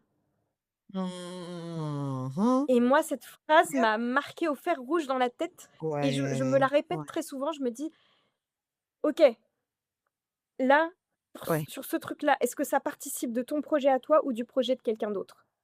Si tu ouais. développes l'entreprise de quelqu'un d'autre, c'est pas ta propre entreprise que tu vas développer. Si c'est le réseau social de quelqu'un d'autre que tu vas développer, c'est pas ton propre réseau social. Et donc c'est à chaque fois, Non. j'essaie de me rappeler, est-ce que ça va dans le sens de mon projet à moi? Non? OK, bon, bah, on va à côté. Par exemple, on m'a Ouais. proposé un poste, l'autre jour, qui m'aurait été très confortable d'accepter parce qu'en fait, c'était, un poste super, mais en fait, ça a été pour développer le projet de quelqu'un d'autre, le média de quelqu'un d'autre et certes, j'aurais été, quelque part, au début d'une aventure et peut-être, et au départ, je me suis dit: «Peut-être que je laisse un train partir», mais je me suis rappelé que moi, j'avais envie de développer mon propre projet et que je suis à un moment donné où je peux le développer. Et tu vois, j'ai dit non à ce projet-là et quelques mois plus tard, j'ai été admise, dans un incubateur, d'entreprise avec des femmes et où là, on m'aide à développer mon projet et donc j'aime à penser que quand tu laisses de la place et quand tu dis non à certaines choses, tu fais de la place à d'autres choses qui arrivent. Exactement. Ouais, tu laisses respirer, clairement, clairement et ça, je pense que c'est tu beau le savoir intellectuellement, c'est autre chose de l'appliquer, de l'incarner, de le vivre, tu vois? Et d'être consciente de ça, tu vois? Parce que ce qui est, un peu difficile parfois, c'est qu'entre il y a un temps, il y a un temps de latence, il y a un temps de fermentation et de feu lent entre le moment où tu laisses partir quelque chose parfois et le moment où l'autre chose arrive et ce temps-là, je trouve qu'il est, moi j'appelle ça la pause sacrée parce que, je me suis dit: «En fait, si tu la vis de manière, et que tu es tout le temps en train de te plaindre et tout, ça va pas le faire». Renomme-le, sacralise ce moment-là, ce moment de gestation, de fermentation, d'entre-deux, en fait, pour bien clore, pour pouvoir accueillir, tout ça et ouais, mais c'est ça ne je trouve que ça ne vient qu'avec l'expérience, pour moi en tout cas. Cette compréhension-là et cette paix avec le process. Parfois ça demande, alors moi je vais beaucoup à la piscine, mais ça pour moi la piscine justement c'est le moment où je reviens à moi-même et où je Mmh. suis, bah, dans l'eau, si tu penses pas au fait que tu es en train de nager, tu coules. Donc C'est tu es clair. obligé à un moment donné de décrocher ton cerveau et c'est le moment où justement je réfléchis et je me pose sur les trucs qui sont importants pour moi, tu vois? Ouais. Et effectivement quand tu vois tes factures qui tombent, quand tu vois ton loyer, quand tu vois que tu as pas eu de te tu as pas rentré d'argent le mois dernier, que tu es en train un peu de paniquer intérieurement et en train de te dire: «OK, non, crois au process, crois au truc, c'est en train Oh, de se mettre en place». ouais. Voilà et j'essaye moi-même aussi de m'habituer à changer de vocabulaire, tu vois? De pas dire que, Ouais. bah, en fait, en ce moment, tu es en train de rien faire. Non, en fait, là, quand l'autre jour, je me dis: «Ouais, mais j'ai rien fait ce mois-ci et tout» et j'en parlais avec mon père, il me dit: «Mais attends, tu te rends compte? Tu es en train de structurer une entreprise, tu as sorti un bouquin, tu fais la Ah, en promotion, fait! enfin, tu as eu des nouvelles Ouais. collaborations, en journalisme, tu es en train de monter, là, tu vois, à la ruche, on est parti d'un projet d'entreprise qui était comme ça, pour le monter comme ça et en faire Non. quelque chose d'ultra structuré avec des gens». Il m'a dit: «Mais non, enfin, tu as fait énormément de choses, tu travailles beaucoup, hem, Ouais. juste crois au process, crois en ce que tu es en train de faire et Oui. reste focus». Et je pense que c'est ces moments-là, en fait, où on arrive à revenir à soi. Alors, il y en a qui vont faire du yoga, il y en a qui vont aller à la salle de sport, il y en a qui vont méditer. Moi, c'est d'aller à la piscine, c'est de garder ce moment-là avec moi, d'avoir cette routine aussi qui, moi, me sécurise dans les moments insécurisants, en fait. C'est-à-dire qu'il y a plein de choses Ouais, autour de clairement. toi que tu ne maîtrises pas, mais ton bien-être à toi et tes moments à toi, tu peux les maîtriser. Donc j'ai mis Ouais. ça, tu vois, c'était drôle parce que ce matin, j'étais à la piscine et le maître nageur me dit: «Mais vous êtes athlète? Je vous vois tous les jours» et je lui dis: «Non, je suis pas athlète, je suis juste stressée» et ça l'a et mais c'est ça, en fait, c'est juste moi, mon canal de gestion Ouais. du stress, c'est ça et c'est aussi le C'est truc l'eau. qui me fait revenir à moi et où en fait, je suis en Ouais. train de je prends pas mal de décisions quand je fais du sport parce que j'ai l'impression d'avoir un peu une clarté d'esprit d'un coup qui me Ouais. vient. Bah, tu es en présence, Mmh. en fait. Tu es pas en train de fantasmer une catastrophe future ou de regretter, des décisions qui seraient, les bonnes ou les mauvaises et cetera. Tu es en présence et la présence, on sait, on les a lus les bouquins sur l'état de flow et cetera, on sait, mais juste de le vivre dans son corps, c'est autre chose parfois et de se rendre compte que en fait, c'est quelque chose qui est nécessaire et qui est, essentiel, particulièrement quand tu fais beaucoup et je trouve que le faire, il et je pense qu'il mérite d'être redéfini, tu vois? Parce que quand on parle justement de la culture du hustle, c'est toujours faire et machin et cetera, mais il y a tout un truc de travail interne, en fait, d'exister pleinement, d'être présente, d'être à l'écoute des choses, de son corps. Tu disais que tu étais présente dans ton corps tout à l'heure et cetera. Ça, c'est un gros taf, en fait. C'est un énorme travail. C'est un travail pour moi que je considère comme énergétique ou un chemin plutôt qui fait qu'ensuite les choses dans la matière, elles sont plus simples. On reprend l'exemple de ce que tu nous disais tout à l'heure sur le fait de vouloir voir, c'est André Ricard ou Mathieu Henri Ricard. Ricard? Je sais plus. Mathieu, très bien, voilà. Mathieu Ricard, et le Dalai Lama et cetera, il y a un truc très clair de la vision, elle est claire, l'intention, elle est claire, il y a pas de doute. Mais pour avoir cette clarté-là, heu, quand tu grandis et quand tu mûris, ça demande une décision intentionnelle de connexion avec ton enfant intérieur. Moi, c'est comme ça que je lis, de faire du sport, ce que vous voulez, mais c'est une pratique qui est, intentionnelle, quoi, pour créer cet état et c'est un état de limpidité qui est en plus, il est doux, tu vois? Il est sucré, quoi. Tu dis: «Ah, c'est trop bien!» mais ça nécessite de le chercher de manière intentionnelle. J'ai pas trop de mots pour le Ouais, définir, de quoi. le chercher de manière intentionnelle et parfois de faire de vraiment de parfois de croire en soi et en sa capacité et par exemple, là, récemment, je me suis inscrite, sur une formation, sur un sujet qui moi m'intéresse fortement et sur le moment, je me suis dit: «Mais tu es complètement dingue de mettre cet argent-là», tu vois? Alors que, bah, effectivement, je suis dans une phase un peu de transition où c'est pas le moment de dépenser et à un moment donné, je me suis dit: «OK, tiens là, est-ce qu'il vaut mieux, payer ce truc-là où tu sens que tu as besoin, en fait, de te renforcer à ce niveau-là, pour toi avancer plus vite, plus fort, plus loin dans ce que tu crois être bon ou de laisser cet argent sur un livret A, qui est à 1,75 et j'avais cette réflexion de me dire: «Est-ce que l'investissement en toi vaut plus que le livret A?» et là je me dis: «Bah, Ah bah, évidemment!» en enfin, tu vois? fait, C'est, en fait, ouais, il y a un moment donné, je me c'est le suis meilleur dit: investissement du mais monde. en fait, je mes capacités valent beaucoup plus qu'1 € un Ouais, 75 parce on qu'effectivement, est sur d'accord. le moment, tu te dis: «Oui, c'est quand même mon épargne, il faut que je la garde parce qu'on sait jamais et ci et ça». Alors oui, effectivement, je garde de l'épargne, je vais pas, emprunter, 15 000 € à la banque, c'est pas du tout le sujet. Mais sur le moment, casser une bonne partie de mon épargne pour un truc, je me suis dit: «Est-ce que je le fais? Est-ce que je le fais pas?» tu vois? C'est comme quand tu construis une entreprise, tu vois? Là, en l'occurrence, c'est dans le cadre de mon entreprise, donc ça veut dire tu te dis: «Bah, ouais, si je mets, tant sur le capital social de mon entreprise, bah, c'est une partie de mon épargne que je lâche, et que j'ai mis des années à construire». En même temps, je me suis dit: «Bah, OK, en fait, là, je suis en train d'investir pour aller chercher beaucoup plus derrière». C'est clair. Et est-ce que moi, mes capacités et c'est une espèce aussi de, tu vois, de force, d'assise qu'il faut avoir et qui est franchement pas évidente à avoir, d'autant plus quand on est dans un pays où, comme je te disais, l'ambition, l'entrepreneuriat, c'est Ouais. pas valorisé, l'argent, c'est tabou, dépenser, c'est tabou, et en même temps, bah, tu vois, là, on en parle pareil, quand tu commences à créer des projets, à être, entrepreneur, bah, en fait, c'est ce que tu demandes toi, aux gens en face, c'est-à-dire tu vas leur dire: «En fait, investissez dans ce Exactement, truc-là, vous allez voir, ça va vous exactement, rapporter des choses» et je me dis: «Mais en fait, ce que je suis exactement. en train de construire et ce que je vais demander, c'est ce que moi j'hésite à faire pour moi-même», tu vois? Exactement. Ça, c'est un truc, c'est enfin, vraiment, enfin et c'est dans mon activité, je l'ai compris et j'ai une formation où je forme des coachs, holistiques et inclusifs, j'ai créé ça avec ma sœur, justement et c'est ça, c'est qu'en fait, tu peux pas demander aux gens de faire tu peux pas déjà amener tes clients et tes clientes là où tu es pas allé toi-même, donc dis pas: «Oui, il faut faire du sport, faut truc machin», alors que toi, en fait, c'est pas forcément faire le sport à proprement parler, mais toi, tu es pas dans une démarche d'incarner et de walk the talk et également, financièrement, parce qu'il y a souvent des blocages avec l'argent, les le recevoir, tu vois? Il y a tout un truc de déconstruction quand même de la relation avec l'argent, en France, de manière générale, c'est pas ouf et alors, en plus, quand tu es issu de la diaspora ou quoi, ça peut être un petit peu complexe. C'est pas le cas de tout le monde, mais quand même, il y a une grosse tendance Et donc oui, si toi, tu es pas capable de payer, une un produit à 20-30 balles pour un truc parce que tu dis: «Ouais, c'est n'importe quoi» et tu veux lancer ton produit digital, il y a un truc qui fonctionne pas, en fait.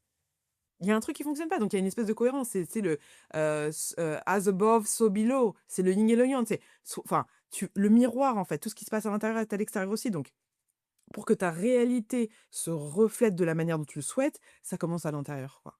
Et on sait que ça fait très cliché et très développement personnel et cetera, mais c'est pas parce que c'est cliché que c'est faux, Mmh. Mais complètement. tu vois? Mais totalement Donc et moi mmh, j'ai vraiment switché là-dessus, sur ma relation à l'argent ces dernières années et j'en parlais avec ma mère qui, elle, a un rapport à l'argent très compliqué, très, très compliqué. Elle a vécu dans une famille, très, très modeste, et elle a toujours gardé cette peur du manque, cette impression de pauvreté et cetera. Moi, j'ai grandi avec ça et j'ai grandi dans une famille dans laquelle l'argent, c'est un peu tabou, tu vois? mmh, Et on parlait des gens, qui, tu vois, là, j'étais dans un hôtel 5 étoiles et on parlait du prix de la chambre et du prix de la chambre et des bouteilles de vin à 15 000 € et je lui dis: «Mais toi, ça te fait penser à quoi maman? Quand je te dis, il y a une bouteille de Romanée Conti à 17 000 €?» Et ma mère me dit: «Oh non, mais moi je trouve ça scandaleux, que moi je trouve ça, vraiment ça donne le vertige, que des gens soient prêts à mettre ce prix-là, ça veut dire que tu vois dans le monde il y a des gens très riches et des gens très pauvres». Moi je lui dis: «Mais en fait maman, on a 2 choix là. Soit on reste dans cette posture de le monde est injuste et en fait on va se faire mal nous-mêmes». Tu vois? mmh, Il y a que nous à qui ça va faire mal finalement, parce que nous, on va rien pouvoir changer à notre petite échelle. On peut contribuer à ce que le monde marche différemment dans nos actions, mais une fois qu'on a dit: «Le monde est injuste et il y a des très riches et des très pauvres», finalement, ouais, qu'est-ce qu'on en fait, quoi? qu'est-ce qu'on en Mmh, fait? On s'est fait mal à nous-mêmes. Je lui dis: «Moi, ce que j'entends en fait là-dedans maman, c'est qu'il y a des gens qui sont prêts à mettre 17 000 € dans une bouteille de vin. Donc c'est qu'il y a des gens qui sont prêts à mettre 17 000 € pour passer un bon moment et donc ça veut dire que mmh, moi, au moment où je vais arriver sur le marché avec mes produits, il faut que je sois attractive pour ces gens-là. Parce que ça en veut dire qu'il y a fait, des gens qui ont ah les ouais, moyens et ma mère me regarde et elle me dit: «Mais exactement, mais tu as raison Tiana» et je lui dis: «Mais c'est ouais, ça en fait», tu vois? C'est ce ouais, mindset-là qu'il faut changer. C'est complètement. se dire: «OK, ça veut dire qu'il y a de l'argent dans le monde». Exactement. Contrairement à ce qu'on veut nous Et oui, faire mais croire, l'argent, bien c'est une sûr. création. C'est des mecs qui sont en train de coder, ils mettent des 1, des 0. Ah, pas assez. Il y a pas assez. Une petite guerre par là-bas, s'il vous plaît. 0, 0, 0. C'est ça, en fait. Donc, il y a pas de manque d'argent. Mais Je pense que c'est non! le truc qui manque de Mais moi. évidemment, encore plus, d'autant plus aujourd'hui. Il y a de l'argent, C'est un truc de ouf. mais partout, tu vois? Et c'est juste Ouais. comment on va aller chercher le code et la Ouais. bonne clé. Mais ce que moi, je me dis toujours maintenant, quand je vois quelqu'un qui gagne beaucoup d'argent, je me dis: «OK, qu'est-ce qu'il a mis en place pour gagner beaucoup d'argent? Quel mindset il a pour gagner beaucoup d'argent et comment moi je vais faire?» Et ça veut pas dire que moi je vais aller gagner de l'argent de manière sale et cetera. C'est mais Exactement, bien c'est sûr. l'argent est pour moi n'est pas une fin, c'est juste un moyen et Clairement. ce sera d'autant plus un moyen que si nous, on arrive à être dans ce truc-là et à gagner assez, ensuite on pourra faire autre chose et changer les choses.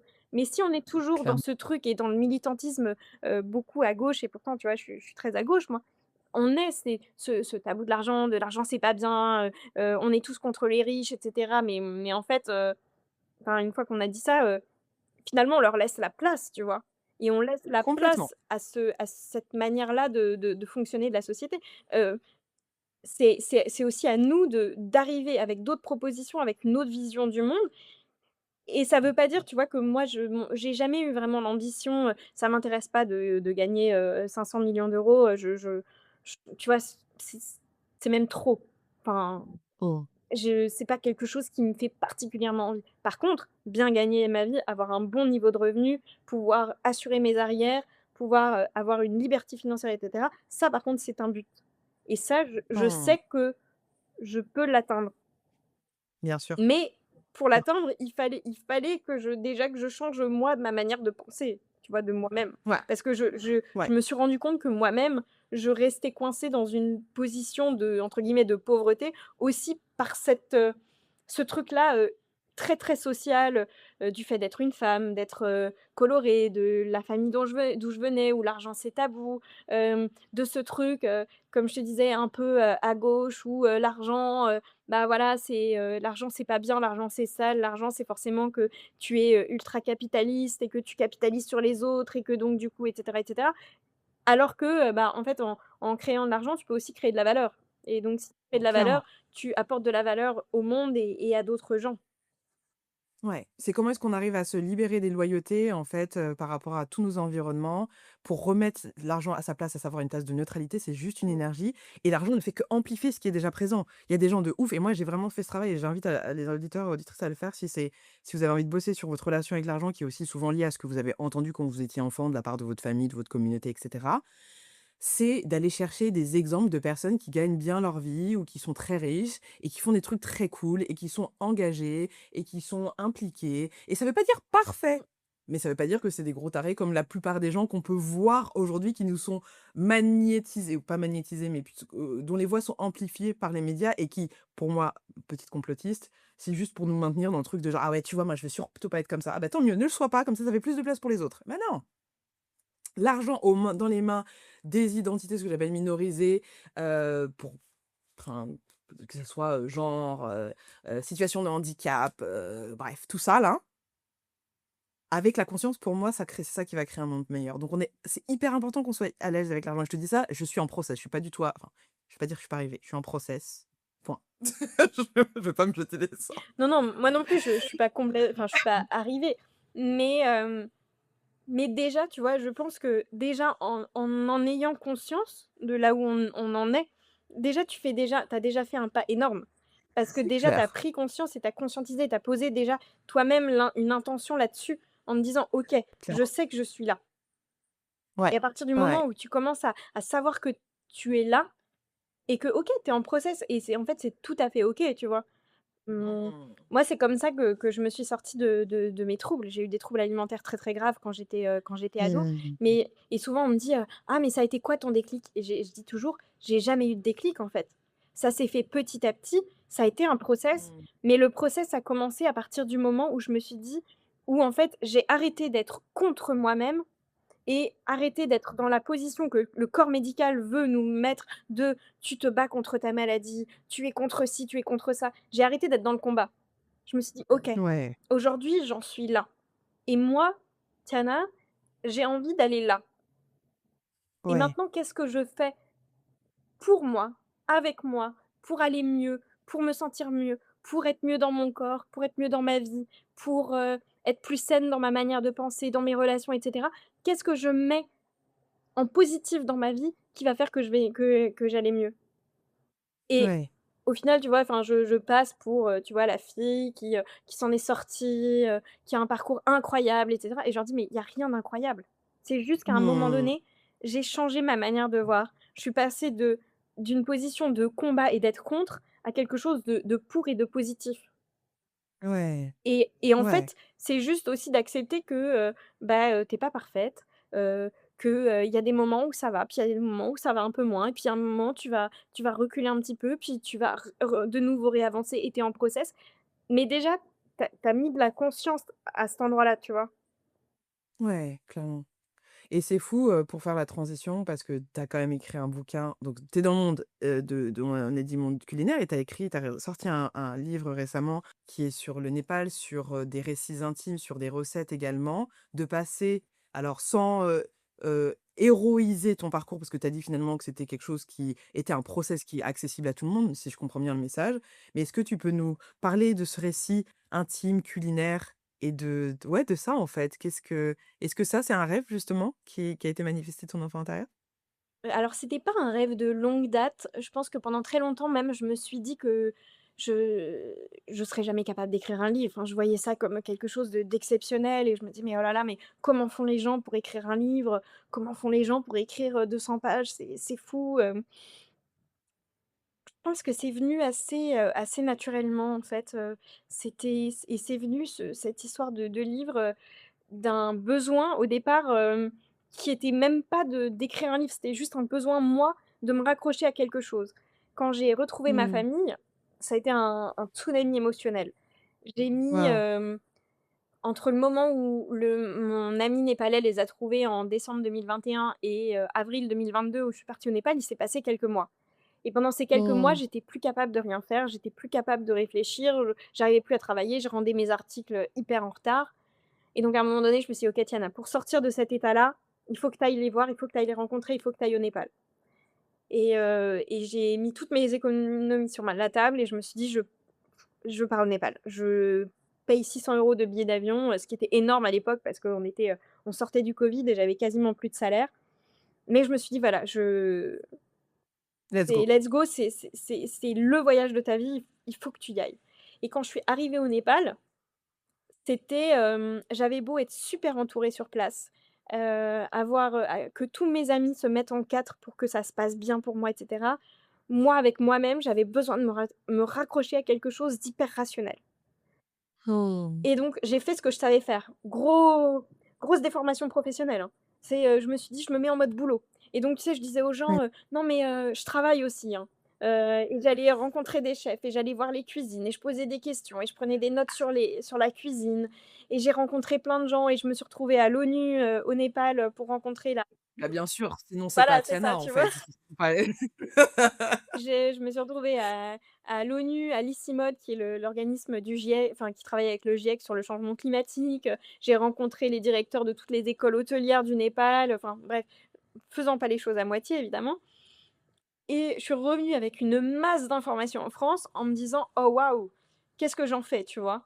Et j'avais un petit peu ce truc qui me disait: «Mais tu pourrais peut-être en faire un livre, un jour», mais sans trop y croire, tu vois? Le truc, «Oui, oui, peut-être un jour», avec le côté rationnel qui dit: «Non mais, tu es complètement dingo, ma pauvre Ouais. dame, tu y arriveras jamais», et puis en plus, tout ce discours de: «C'est vraiment difficile le monde de l'édition, c'est difficile de trouver un éditeur» et cetera et cetera et hem et je me dis, je mets ce truc-là, un peu dans un coin de ma tête et un jour je vais à France Inter et je recroise François-Régis Gaudry que j'avais pas vu depuis des lustres.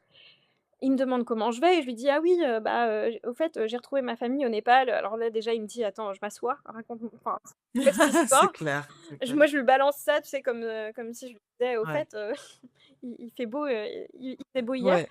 et je lui dis: «Ouais, puis, j'ai pas mal étudié la cuisine du Népal, et hem et j'ai réfléchi à en faire un livre parce que en fait, moi-même, quand je suis rentrée en France et que j'ai eu envie de continuer un peu ce travail, j'ai cherché des bouquins et j'en trouvais pas».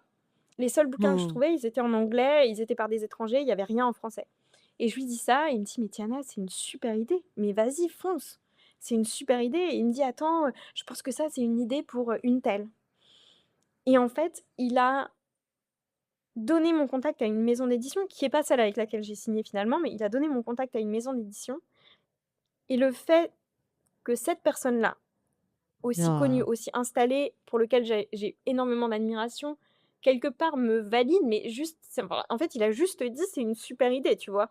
Et Ouais. juste ces mots-là m'ont, moi, donné l'autorisation de me dire: «OK, peut-être que je peux le faire». Mmh. Et j'ai rencontré cette première maison d'édition qui m'a dit: «Mais c'est génial» et cetera. Finalement, ça s'est pas fait. Puis j'ai rencontré, une autre personne, toujours à France Inter d'ailleurs, une autrice, que j'ai accueillie sur la toute première émission sur laquelle je travaillais avec François-Régis Gaudry, qui est venue avec son éditrice et qui me dit: «Mais Tiana», je lui en parle comme ça et elle me dit: «Mais propose-le, à mon éditrice. En plus, tu l'as rencontrée, elle te connaît, tu es journaliste, elle peut lire ce que tu as écrit, écoute, je lui envoie un message», et donc elle lui envoie un message et l'éditrice me répond tout de suite, «Propose-moi le projet». Je lui envoie le projet et elle m'a quasiment dit oui tout de suite Waouh! et Encore une fois, une porte, où tu dis: «Ah, c'est ouvert» et tu pousses et tu rentres et voilà, en fait. C'est un peu l'énergie que tu avec toutes les je sais que c'est pas que ça ta vie, mais quand même avec les anecdotes que tu nous as données tout au long du podcast, ça me donne le truc de ouvrez les portes. Genre, vous voyez une porte, ouvrez, en fait. Genre, utilisez la poignée parce que ça se trouve la porte elle est ouverte et le chemin il est là, comme ça, quoi. Donc là, tu as sorti ce livre donc j'étais, et alors moi j'arrive comme une fleur parce que finalement je te connais pas. C'est Joanne qui me dit: «Ah, voilà, je suis à bah, là j'ai un je vais à un event, c'est pour la sortie d'un livre et tout sur Népal». Je me dis: «Bah, trop cool, vas-y, let's go». why not? Dans un restaurant népalais, j'ai jamais mangé népalais. Le Népal, la première fois que j'ai entendu le Népal dans ma vie, j'étais en sixième en école catholique, dans le 95 et il y avait un projet, humanitaire sur le Népal et donc à la fin de l'année, on avait appris à faire une danse népalaise. C'est donc genre le truc, tu sais, ça me rem 20-25 ans après, je sais p et donc c'était rigolo, je me dis: «Ah c'est rigolo» et cetera et j'ai découvert en fait la nourriture népalaise dans le restaurant où je suis retournée aussi, une autre fois avec des amis et là, de plus en profondeur parce qu'on co-crée ensemble une expérience qui est non pas juste le Népal, mais comment est-ce que la cuisine népalaise, donc oui, un pays face à des gastronomies africaines, donc oui, un continent, c'est fait exprès. Comment est-ce que finalement ces mains qui soient soit africaines, qui soient soit asiatiques, ces mains ancestrales en fait, ont des procédés qui sont similaires et finalement où la géographie veut pas dire grand-chose parce qu'on se dit: «Ah mais en fait il y a des correspondances entre ça et ça. Ah mais en fait, ah l'injera mais c'est intéressant là on retrouve quelque chose un peu similaire au Népal. Ah ben ça cette feuille, qu'on utilise au Népal et ça et c'est hyper passionnant pour moi parce que je connais pas du tout mais c'est ça, je trouve, qui est puissant, c'est la capacité à créer des ponts et des liens, en fait, entre les cultures et à se rappeler que vraiment on est ensemble, qui est le titre de mon 2 podcast. Hem, est-ce que tu peux nous parler de ta relation, du coup, avec, la cuisine népalaise qui rencontre les gastronomies africaines? Comment est-ce que ça navigue pour toi? Sachant que tu fais quand même déjà partie du crew parce que au collège, a priori, tu traînais avec, avec les Noirs. Et je suis, j'ai enfin, depuis très longtemps, hein, je côtoie des gens, qui sont dans des cultures afro, que ce soit, j'ai longtemps, collaboré avec un ami qui est français, mais qui est marié à une fille, burkinabé et qui lui-même maintenant a la nationalité franco-burkinabé et qui travaille beaucoup sur les mondes de l'Afrique. Je travaille beaucoup avec un média, avec, Katia Barrio, du Maremoud, qui elle, vient de Guadeloupe et qui a en Oui, que j'ai que tu rencontré, as je vois, OK. rencontré et qui est Ouais. génial. J'avais fait partie d'un collectif de femmes journalistes, qui étaient essentiellement des journalistes noires parce que les journalistes racisés en France sont beaucoup des journalistes noirs, les asiatiques sont pas très représentés, donc c'est quand même des mondes que j'approche. Après moi, la cuisine, bah, déjà, tu vois, le fait à partir du moment, en fait, où j'ai décidé de faire le bouquin, moi-même, je me suis moi-même plongée dans la cuisine du Népal encore plus profondément parce Mmh. que pour pouvoir écrire un livre, il faut toi-même te plonger dans quelque chose, donc moi, déjà, il a fallu que je plonge dans cette partie de la culture qui est, qui est de l'ordre de l'histoire, de la géographie, de la culture, qui est une partie de culture de moi-même que j'ignorais et qui t'oblige en fait à, dézoomer vraiment beaucoup ce truc très ultra local de la cuisine. Parce que la cuisine, Ouais. c'est quelque chose d'intime, de personnel, où on se dit, tu vois, la cuisine française, la cuisine italienne, la cuisine japonaise, la cuisine algérienne et cetera et cetera. On va hyper localiser la cuisine. Mais en fait, quand tu étudies les cuisines, tu te rends compte que la cuisine, c'est quoi? La cuisine, c'est un un médium de lien entre les gens, quelque chose du partage, du mélange, du métissage et ça va avec la marche du monde et c'est ça que j'ai trouvé Mmh. tellement passionnant dans la cuisine népalaise. C'est qu'on parle de la cuisine népalaise, mais on pourrait parler des cuisines népalaises. Parce que le Népal, en lui-même, est un pays de mélange de cultures. Parce que le Népal était un comptoir commercial, depuis des millénaires. Bon, avec des périodes où il s'est refermé, sur lui-même, à certains moments de l'histoire, mais le Népal a une histoire multimillénaire. Ça fait, 3 ou 4 000 ans qu'il y a des gens qui font du commerce au Népal et puis, il y a des traces préhistoriques au Népal et de par sa position géographique entre l'Inde, la Chine, mais aussi la route, de la soie, du golfe Persique avec ces mélanges de civilisations, ça fait que la cuisine du Népal, transpire tous ces mélanges-là. Et quand tu te plonges dans la cuisine du Népal, tu te rends compte que, bah, en fait, dans la zone tropicale qui est proche de l'Inde, tu vas avoir des influences, indiennes, mais tu vas avoir aussi des influences, du golfe Persique, et dans la vallée de Katmandou aussi et au nord du Népal, bah, c'est plutôt des influences, de Chine, des au plateau du Tibet, donc tu vas avoir, une nourriture très carnée, là où dans la vallée de Katmandou, ça va être très végétarien et puis certains mets, bah, par exemple, le djalebi, qui est une sucrerie à base de sucre et de cardamome globalement. C'est que du sucre et du cardamome, vous en avez forcément vu un jour dans votre vie. C'est, orange et ça fait plein de petits Ouais, cercles OK, et OK. bah, en fait, ce truc-là, tu le trouves avec la même recette, exactement la même recette. Tu vas le trouver au Maroc, en Algérie, en Tunisie, en Exact. Égypte, OK, au parce ouais, Moyen-Orient. ouais, ouais. Tu le trouves, au Liban, tu vas le trouver en Inde, au Pakistan et en fait, c'est juste une recette qui s'est baladée avec les peuples, qui s'est baladée avec les peuples perses essentiellement et tu as plein de recettes comme ça, plein d'ingrédients qui se sont baladés et on n'a pas attendu la mondialisation pour faire des échanges d'épices, Mmh. de céréales et cetera, et donc il y a plein de choses qui se sont baladées et puis tu découvres aussi des trucs dans la cuisine où les peuples ont mis en place des procédés très similaires à des endroits différents de la planète. Le pain, on fait du pain partout dans le monde. Enfin, Bien sûr, qu'on ouais. appelle Mmh. on peut l'appeler pain, on peut l'appeler galette, on peut l'appeler ce qu'on veut, tu vois? Mais Ouais. les peuples se sont mis à fermenter pour conserver, à faire des préparations, à faire des mijotés, à cultiver des fruits et légumes que tu trouves à divers endroits. Donc tu trouves des similarités et finalement, tu te retrouves avec quelque chose de très vivant, qui change avec les époques, avec les mouvements politiques, géopolitiques, évidemment avec les colonisations et cetera et je trouve que du coup, la cuisine, ça permet justement de faire à un moment donné, ce petit dézoom très communautaire pour aller explorer quelque chose de plus grand et de plus vaste et c'est ça que je trouve assez intéressant entre la cuisine qu'on peut trouver au Népal et les cuisines d'Afrique. Ouais, ouais, vraiment. Et ce que je trouve aussi fort, tu vois, dans l'exercice, c'est, parce que c'est vrai que je m'en suis rendu compte une fois, qu'est-ce que je suis allée faire comme event? Je suis allée faire un event sur je pense que c'était sur la diaspora. C'était un magazine qui célébrait son anniversaire sur la diaspora et tu sais, je m'attendais à voir que des noirs. Dans ma tête. Mais en fait, la diaspora, c'est pas que des noirs. Je me dis: «Mais Valérie, en fait, ouvre un peu» et je trouve ça intéressant de se rendre compte finalement que ce qu'on a la tendance à, comment dire? Reprocher à certaines cultures, on le fait aussi, tu vois? Que ce soit l'appropriation culturelle, il faut définir ce que c'est que l'appropriation culturelle, mais aussi ce côté un peu genre: «Ah mais les gens, eux, ils pensent qu'il y a que eux qui existent, mais en fait, il y a d'autres gens qui existent». Mais moi, je me suis rendu compte dans ma recherche identitaire que je m'étais quand même vachement centrée sur l'Afrique, principalement sur le Cameroun et cetera. Mais il y a d'autres cultures autour et de pouvoir collaborer avec toi, en fait et d'aussi d'être dans une posture, parce que moi, j'allais m'occuper de la direction artistique de cet événement, donc on organise le 5 avril, au Bouillon, restaurant Bouillon à Belleville, en collaboration avec le Miam Show, Bouillon, Tiana qui est on va dire la caution, on dit la caution, mais en tout cas qui a l'expertise par rapport aux cuisines du Népal et moi, ça me met dans une posture de comment est-ce que je laisse ma créativité s'exprimer dans, les visuels, mais particulièrement durant l'expérience, en étant respectueuse de la culture népalaise, tu vois?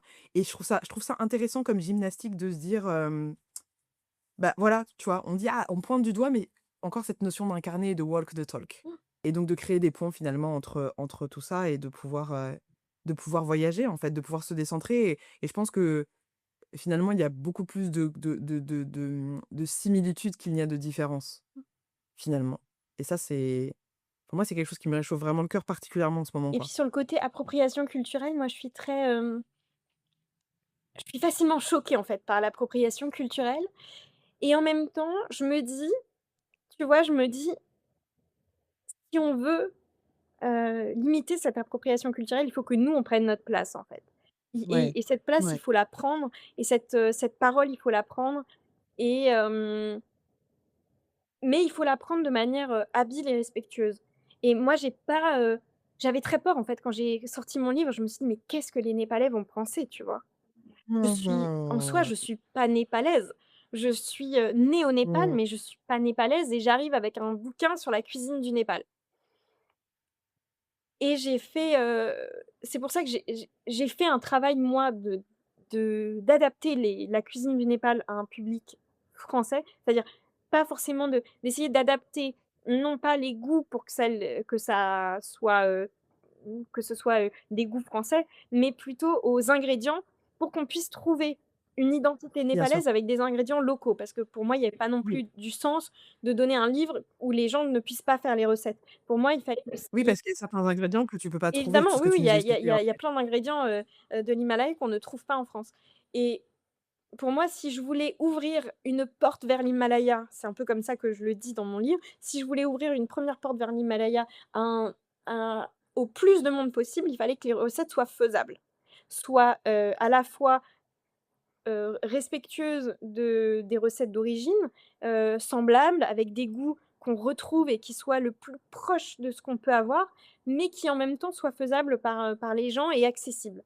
Donc j'avais un petit peu ce double truc et au fond de moi, je me disais: «Mais les Népalais, quand ils vont lire ça, ils vont me dire: "Mais Tiana, c'est pas la bonne recette, c'est pas comme ça qu'on fait" et cetera et cetera». Et en même temps, je me disais: «Mais si je fais, tu vois, typiquement, il y a une recette de soupe, il faut faire tremper les graines, les faire germer, il faut avoir, 9 légumineuses». Enfin bon, c'est très compliqué, donc moi j'ai réduit à 5 Ouais. et j'explique dans mon bouquin que j'ai réduit et que j'ai enlevé la phase de germination parce que sinon je savais que personne n'allait faire la soupe.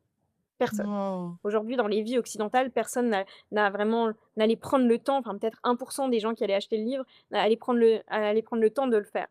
Donc j'ai délibérément fait ce choix, mais j'avais très, très peur de ce qu'allaient penser les Népalais et en fait, en ayant sorti mon livre, en expliquant les choses, dans mon livre, je l'explique et je dis même à la fin de mon introduction, je dis à tous les Népalais, qui liront ce livre: «Les recettes seront sûrement beaucoup moins bonnes que celles que vous mangez chez vous et qu'auront fait Mmh. vos mamans et vos grands-mères et vous avez totalement raison.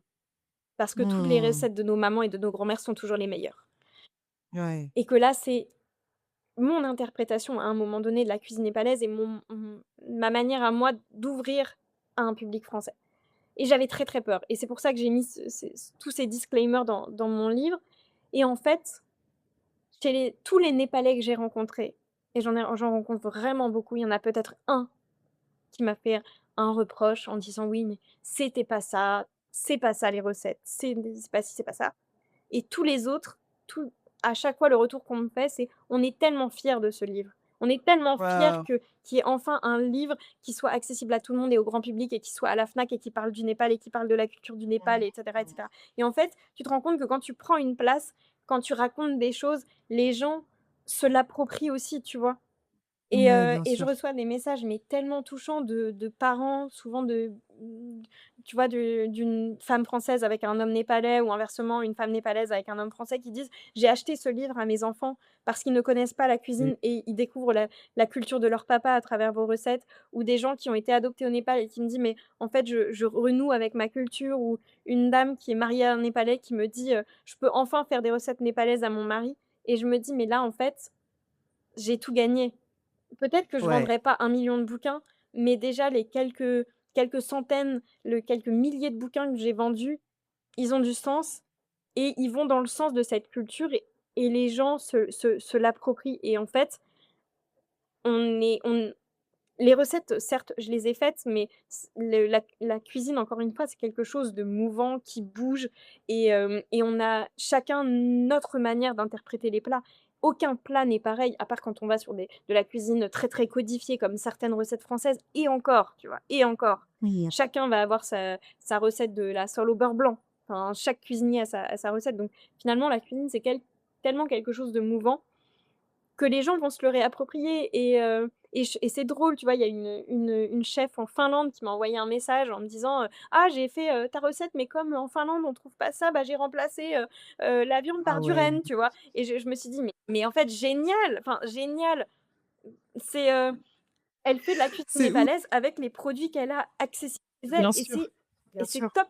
Ça veut dire que la culture du Népal se diffuse, les gens s'y Complètement, intéressent complètement. et se le réapproprient. Waouh!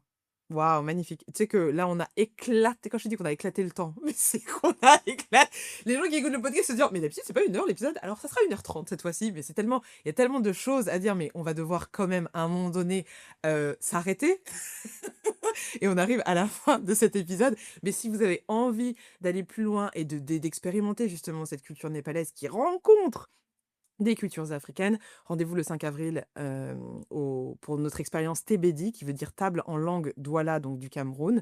Mais avant de partir, on veut quand même avoir 2 3 dernières questions pour Tiana. Si ton enfance était un plat ou une recette, qu'est-ce que ça serait? Ah, ça Mmh. c'est une grande question. Je pense que ce serait quelque chose de d'ultra simple, que je vais te dire, mais je pense que si mon enfance était un plat, ce serait des fraises à la chantilly.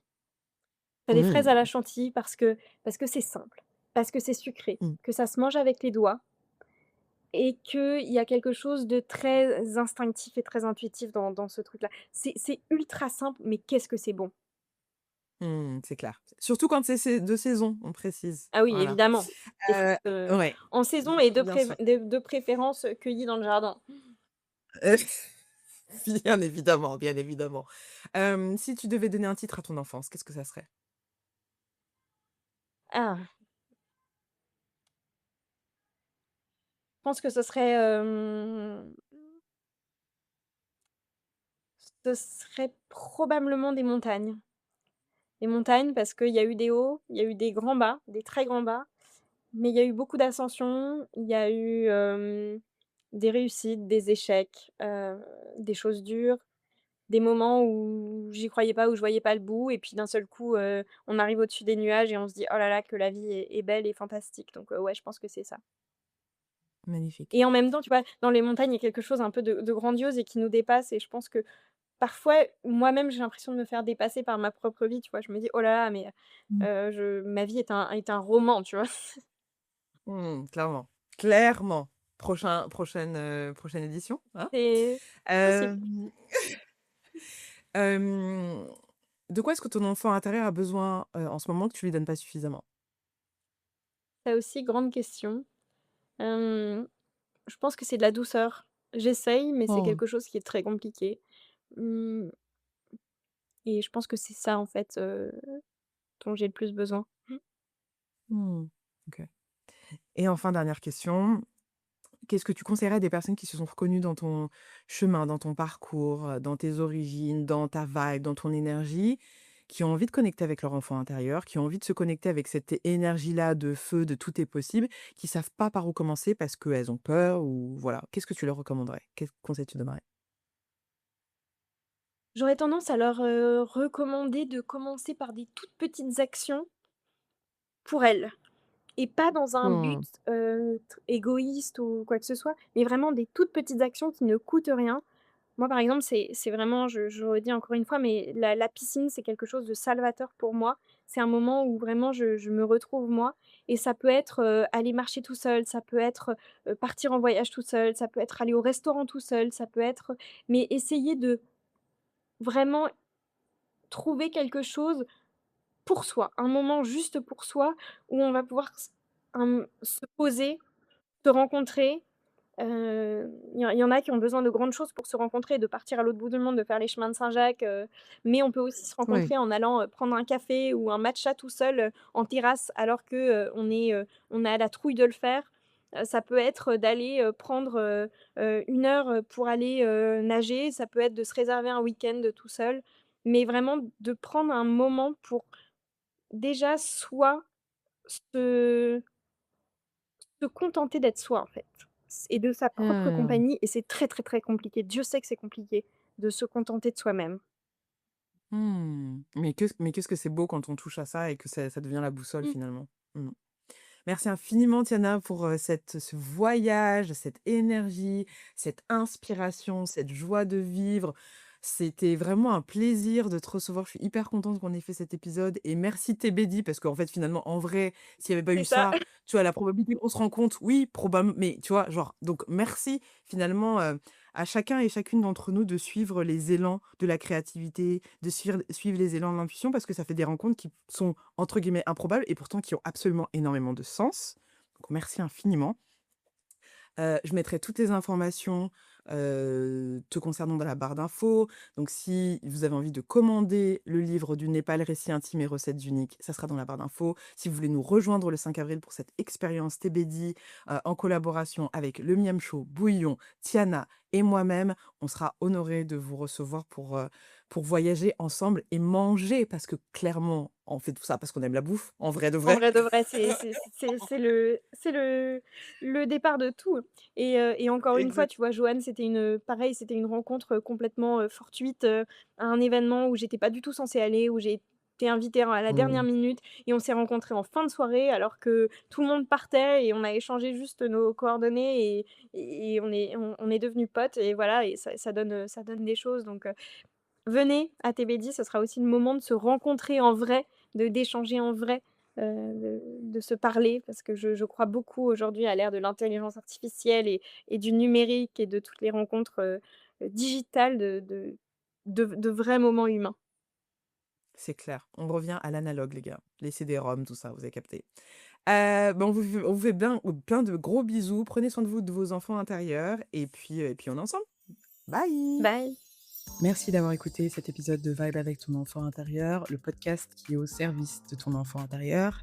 J'espère que ce moment ensemble t'a rappelé que cette petite version de toi, celle qui sait, celle qui ressent, celle qui ose, elle est toujours là. Elle n'attend qu'une chose, que tu lui fasses de la place. Ce podcast a été produit avec soin par moi-même et la musique que tu entends est une création de ma sœur, Clémy, qui est sound designer, chanteuse et DJ talentueuse. Si cet épisode a résonné avec toi et que tu veux commencer à reconnecter avec ton enfant intérieur dès maintenant, mais tu sais pas trop par où commencer, t'inquiète pas, j'ai créé pour toi les 21 Baby Steps, qui est un challenge, un défi de 21 jours avec une mission quotidienne et un mini podcast que tu reçois pour t'accompagner et t'aider à revenir à toi en douceur et en joie. Et si tu sens que c'est le moment d'aller plus loin, de clarifier qui tu es et ce que tu veux vraiment et comment aligner ta vie professionnelle avec ta vérité intérieure, je t'invite à découvrir Vibe avec ton bilan de compétences, qui est le premier bilan de compétences en collaboration avec ton enfant intérieur et finançable avec ton CPF, s'il te plaît. Toutes les informations sont dans la bio. Et si cet épisode t'a touché, n'hésite pas à le liker, à laisser un commentaire et surtout à le partager avec un enfant intérieur qui en a besoin.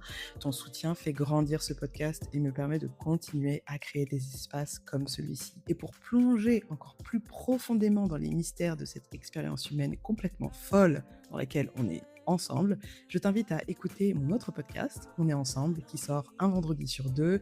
On parle de spiritualité, d'éveil, de développement personnel et tout ce qui vibre entre les lignes de nos vies. On diffuse la bonne nouvelle, on change le monde, un enfant intérieur à la fois. À très vite sur Web avec ton enfant intérieur et bataille!